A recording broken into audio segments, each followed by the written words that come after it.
আসসালামু আলাইকুম গাইজ, স্বাগতম সবাইকে আমার এই নতুন ব্লগে এবং সাথে আছি আমি সৈয়দ হাসান। আজকের ভিডিওটি আমার জন্য খুবই স্পেশাল, কেননা কলেজ রোড যুব সংঘের প্রায় 70 থেকে 72 জন মেম্বার আমরা আজকে একসাথে আছি এবং কলেজ রোড যুব সংঘের উদ্যোগে আজকের এই আয়োজন এবং আমাদের গন্তব্য হচ্ছে বুলাগঞ্জ সাদা পাথর। তাহলে চলুন বেশি কথা না বাড়িয়ে শুরু করা যাক। ফুল টিম রেডি তো? সাদা পাথর আমরা আসছি।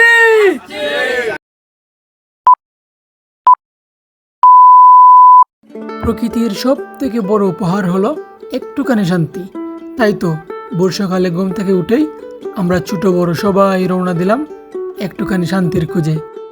যদিও আমরা 70 থেকে 72 জন মানুষ, কিন্তু আমাদের হৃদয় একটাই, ভালোবাসা আর সম্মানের। আমরা দিরাই থেকে রওনা দিয়ে প্রথমেই এসে ব্রেক করলাম সিলেট জিন্দাবাজার দুধওয়ালা শোরুমের সামনে। সত্যি বলতে এখানে একবার আসলেই মনে হবে সৌন্দর্য আর গুণগত মান যেন একদমই পাশাপাশি দাঁড়িয়ে আছে। আমরা কিছুক্ষণ রেস্ট করলাম এই পরিচ্ছন্ন পরিপাটি আর মনোমুগ্ধকর পরিবেশে, এবং আমাদের সকালের নাস্তার ব্যবস্থা ছিল এখানেই, এবং স্পন্সর ছিলেন দুধওয়ালা শোরুমের মালিক রাশেদ ভাই নিজেই। আমরা ধন্যবাদ দুদাদার, আপনারা বড় ভাইরা হাত বাইরে আমরা সুন্দরভাবে নাস্তা বানাতে লাগি। ধন্যবাদ। গুণগত মান, আস্থা আর সেবা, এক অনন্য ঠিকানা সিলেট দুধওয়ালা শোরুম। যদি আপনারা খুঁজে থাকেন গাভীর কাঁচা দুধ এবং ঘি অথবা দুধজাত যে কোনো পণ্য, তাহলে আমি আপনাদেরকে সাজেস্ট করব এই দুধওয়ালাটাই আপনার জন্য বেস্ট হতে পারে। একসাথে 3 বার বাদাম চলছে। এই যে আর দুই ব্যক্তি ইয়া মালিক, দেখো মুখে খালি হাত দাঁড়ার। ভাই কটা খাইছো? ভাই কটা খাইছো? সত্যি কথা ভাই। আজকের এই মুহূর্তগুলো একদিন স্মৃতি হয়ে উঠবে, কিন্তু আমাদের দিরাই কলেজ রোড যুব সংঘের প্রতি ভালোবাসা থাকবে আজীবনভর। ফাইনালি নাস্তা শেষ করে আমরা বের হয়ে গেলাম আমাদের গন্তব্যের উদ্দেশ্যে। তবে গন্তব্য যতই সুন্দর হোক, কখনো কখনো পথটাই সব থেকে বেশি মনে পড়ে।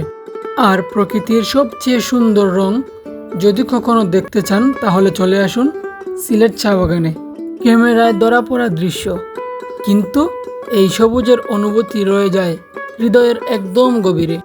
প্রতিটি পদক্ষেপেই সবুজের মুগ্ধতা, আর প্রতিটি নিঃশ্বাসেই প্রকৃতির ভালোবাসা আর বন্ধুদের আনন্দ উল্লাস যেন জীবনের স্মরণীয় একটি দিন হয়ে ওঠে। ফাইনালি এত লম্বা একটি জার্নির পরে আমরা এসে পৌঁছে গেলাম বুলাগঞ্জে।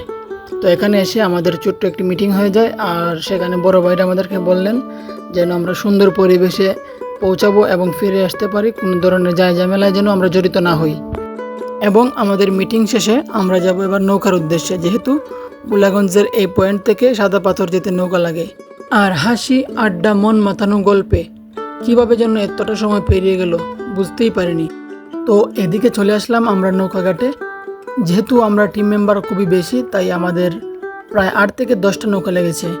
নৌকাটি ছেড়ে দেওয়ার ঠিক কিছুক্ষণ পরে আমার চোখে পড়ল সেই দৃশ্য, যেই দৃশ্য দেখার জন্য আজকে আমাদের এত লম্বা জার্নি। স্বচ্ছ জলের নিচে সাদা পাথর, মাথার উপরে নীল আকাশ, আর চারপাশে সবুজ পাহাড়।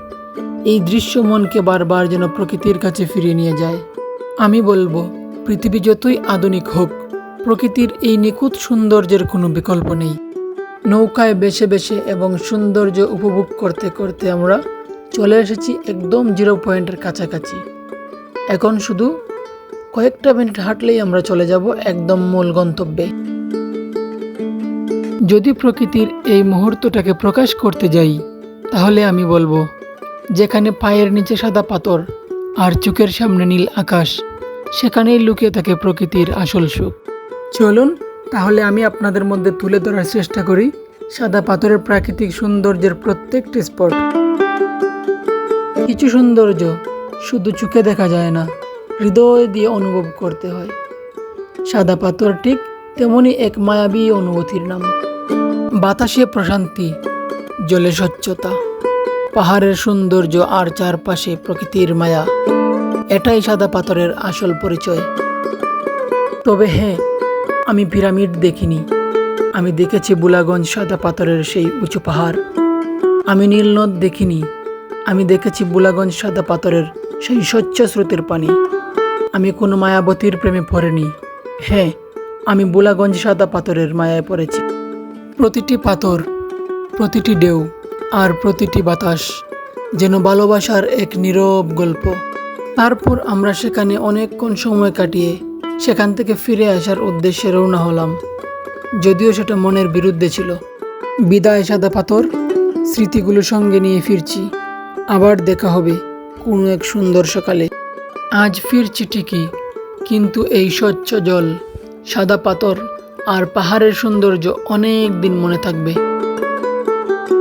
তবে আমরা এখন খুবই ক্লান্ত, সাথে খুবই ক্ষুধার্ত। তাই আমরা খাওয়া দাওয়া করার জন্য চলে যাই সাদা পাথরের এই পানসি রেস্টুরেন্টের নতুন ব্রাঞ্চে।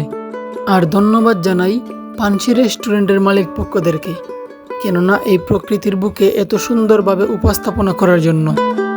আর কথা বলতে বলতে আমরা চলে এসেছি একদম রেস্টুরেন্টের ভিতরে। আর এই মুহূর্তটা দেখেই আমার আরও একটি কথা মনে পড়ে গেল। ভালো সময়গুলো কখনোই পরিকল্পনা করে আসে না, হঠাৎ করেই সুন্দর হয়ে ওঠে, ঠিক আমাদের এই মুহূর্তটার মতোই। আমি বলি, খাবারের স্বাদের চেয়ে প্রিয় মানুষদের সাথে কাটানো মুহূর্তগুলোর স্বাদ অনেক অনেক বেশি। ভ্রমণের সব থেকে সুন্দর মুহূর্তগুলো তৈরি হয় যখন সবাই একসাথে বসে গল্প করতে করতে খাওয়া দাওয়া করে। আর আমরা সবাই এই মুহূর্তটাকে ঠিক নিজের মতো করে উপভোগ করি। আর খাওয়া দাওয়া শেষ করে আমরা এখান থেকে বেরিয়ে যাই। এবং আমাদের এই ভিডিওটি ছিল জুন মাসের 26 তারিখের। অনেকটাই ব্যস্ত থাকার কারণে ভিডিওটি আপলোড করতে পারিনি, সেজন্য আমি অত্যন্ত দুঃখিত। তবে আজকের মতো এখানেই আমরা শেষ করছি। বিদায় শুধু আজকের জন্য নয়, স্মৃতিগুলো রেখে দিলাম হৃদয়ের এক কোণে চিরকালের জন্য। দেখা হবে আগামীতে নতুন কোনো ভিডিওতে। সবাই ভালো থাকবেন, সুস্থ থাকবেন। আল্লাহ হাফিজ।